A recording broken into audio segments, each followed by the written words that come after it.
Le mouvement Y en a marre est un mouvement très important dans tout ce qui se passe aujourd'hui au Sénégal.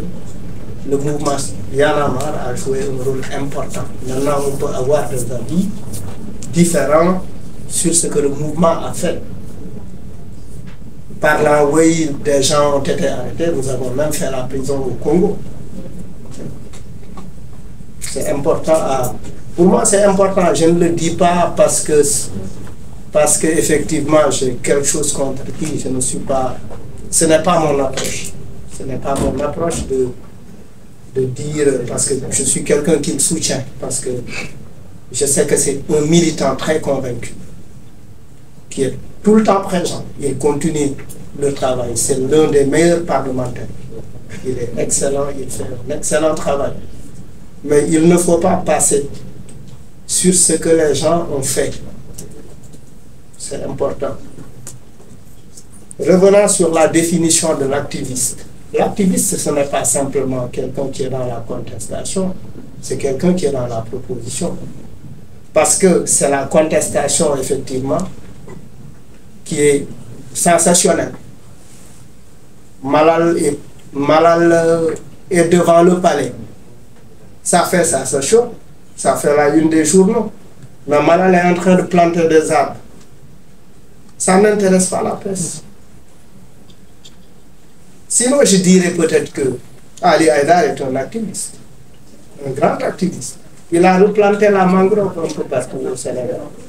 Et il a repeuplé certaines zones où il n'y avait plus de poissons, où il n'y avait plus de produits halieutiques.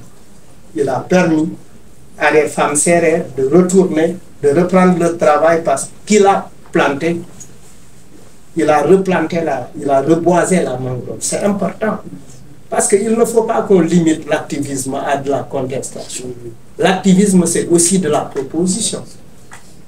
À Guédiawaye, nous avons redonné de l'espoir à énormément de jeunes, des éclopés sociaux, des gens qui avaient perdu espoir, qui sont dans une situation d'échec scolaire. Et nous avons créé un espace alternatif qui permet à ces jeunes-là de s'exprimer, d'apprendre, de rencontrer d'autres jeunes et puis de les outiller sur des questions de la démocratie grâce à NDI, grâce à Osiwa, grâce à l'État même du Sénégal.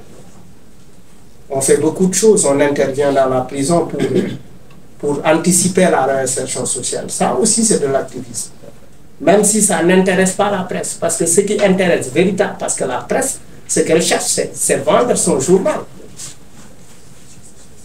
Un problème entre Cheikh Dieye et Cheikh Dieng, oui, ça intéresse tout le monde, parce que c'est de la polémique. Maintenant, il faut peut-être qu'on revoie notre approche au niveau de nos propres médias. C'est à mon avis important. Un jour, j'ai approché Ibrahim Lissa Faye, il y a quelques années, parce que juste après 2012, l'État du Sénégal, la République, s'est mobilisée pour déstabiliser le mouvement Y en a marre. Ils ont dit énormément de choses qui sont fausses et la vérité n'a jamais été rétablie par la presse. Qu'est-ce qui s'est passé? Tout de suite, après que Macky Sall ait eu à proposer à Y en a marre de travailler avec lui, en proposant des postes de direction, de ministère, etc., Y en a marre a dit non. Ce qu'on souhaiterait, c'est de te rencontrer tous les 6 mois pour te faire le point, de te donner notre opinion sur ce qui se passe au niveau social. Ça l'a dit, ok, mais il n'a jamais respecté ça. Après, certains États, en fait, je peux parler de beaucoup de chefs d'État, se sont organisés pour dire il faut qu'on se prépare contre les mouvements sociaux parce qu'ils constituent un danger contre notre projet. Parce que le projet de nos chefs d'État, nous le savons tous, c'est de confisquer la démocratie, c'est de corrompre, c'est la malgouvernance, c'est tout cela. Et nos chefs d'État se sont organisés en cartel avec une certaine presse, effectivement, pour déstabiliser ces mouvements sociaux. Y en a marre a reçu Georges Soros Y en a marre a reçu Laurent Fabius avec la presse en invitant toute la presse était là. La presse était au courant de ce qui a été dit dans ces conférences de presse. Mais quand la campagne de déstabilisation de Y en a marre a commencé, c'est cette même presse qui disait que Y en a marre était soutenu par des lobbies français. Alors que Laurent Fabius voulait nous inviter à l'Institut français. On lui a dit qu'il faut traverser les routes, venir en banlieue pour voir ce qui se passe, pour voir effectivement ce qui fonde la création de ce mouvement social. Georges Soros, pareil. Après, c'était Oxfam. On a touché la question de l'homosexualité parce que c'est sensationnel. Pour dire que Y en a marre était soutenu par des lobbies homosexuels et financés. Et pourtant, la presse qui était là savait que Y en a marre n'était pas soutenu, subventionné par Oxfam pour soutenir, pour promouvoir l'homosexualité. Il faut conclure. Non, mais c'est important que je le dise. Il faut conclure aussi parce qu'il y a d'autres qui veulent intervenir. Oui, je voudrais que vous connaissez l'histoire de Y en a marre. Non, mais il faut quand même conclure. Mais vous avez été des spectateurs. Vous n'avez pas rétabli la vérité en tant que journaliste. Sur l'affaire Lamine Dia, tu avais écrit, en reprenant l'article du Monde, tu avais écrit que Y en a marre. Le Monde avait dit, c'était même pas, c'était le Figaro qui avait dit que Y en a marre, non, que Lamine Dia a dit qu'il avait soutenu le mouvement de jeunes. Tu as repris le même article en citant Y en a marre, alors que l'article original n'avait pas cité Y en a marre. Donc, il y a problème. Donc, finalement, nous avons un véritable problème avec nos médias. C'est ça la vérité. Et que tant que les médias ne travaillent pas pour être autonomes financièrement, ils seront à la remorque des partis politiques. C'est ça la vérité. Tant que les médias ne cherchent pas à être autonomes, ils seront à la remorque des partis politiques. Donc, il faut quand même que dans ce pays, qu'on soit conséquent. Je suis journaliste parce que je suis convaincu que je suis un média. Un média, c'est quelqu'un qui est à distance. Le média, c'est l'équidistance. Je ne vous apprends rien. Vous avez fait les bonnes écoles, moi j'ai fait l'école du rap, etc., etc., etc. Mais pour moi, il me semble important qu'on dise la vérité. Parce que le peuple en a besoin. Sinon, la manipulation va être perpétuée. Merci beaucoup. Il y a mon frère Fou Malade qui en a parlé. L'activiste, c'est rien d'autre qu'une personne qui combat, qui fait une lutte pour une cause ou une idée, en donnant des contributions ici. Et comme il l'a si bien dit, je suis d'accord avec lui, c'est que l'activisme, on peut faire de l'activisme politique, comme on peut faire de l'activisme environnemental, dans la santé, etc. Donc, et l'activisme ne doit pas faire en aucun cas partie d'un parti politique. Et ça, c'est important. Maintenant, pour revenir à la désinformation, moi je crois, parce que j'ai beaucoup aimé l'intervention de M. le ministre Sarr, il faut de l'alphabétisation numérique. Pourquoi je le dis?